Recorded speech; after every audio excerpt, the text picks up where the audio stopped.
Փարաքար խոշորացված համայնքի ղեկավար Վալոդիա Գրիգորյանի մահվանից հետո Փարաքարի ավականին հոկտեմբերի 7-ի արտահերթ նիստում նոր համայնքապետ ընտրեց։ Փարաքարի ավականու 3 խմբակցություններից միայն միասնությունն էր թեկնածու առաջադրել Օնիկ Ախվերդյանին։ Ավականու նիստը մեկնարկեց 1 րոպե լռությամբ հիշատակ սպանված համայնքապետ Վալոդիա Գրիգորյանին։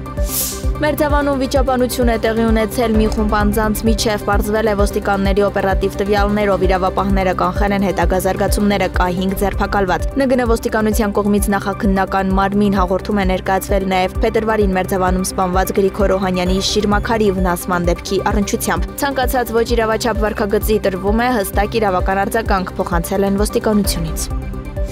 Արարատի մարզի Մասիս համայնքի սեփականության իրավունքն է վերականգնվել Հովտաշատ բնակավայրում գտնվող 2.34778 հեկտար մակերեսով արդյունաբերության, ընդերկօգտագործման եւ այլ արտադրական նշանակության հողամասի նկատմամբ։ Շուկայականին մոտարկված կադաստրային արժեքը շուրջ 180,000 ԱՄՆ դոլարին համարժեք 69 միլիոն դրամ։ Այս մասին Facebook-ի իր էջում գրել է վարչապետ Նիկոլ Փաշինյանը։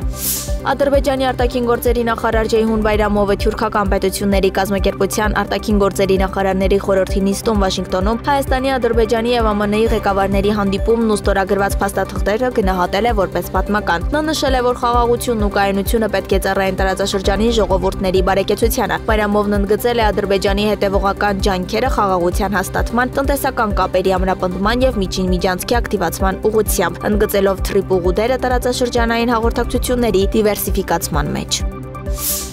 Գործարանային կայարանի մուտքի արագից տարածքում այս օրերին ընթանում են բարեկարգման աշխատանքներ, այդ մասին հայտնում են Երևանի մետրոպոլիտենից։ Տարածքը շուրջ 3 տասնամյակ չէր վերանորոգվել եւ այժմ այն աստիճանաբար ստանում է նոր խնամված տեսք։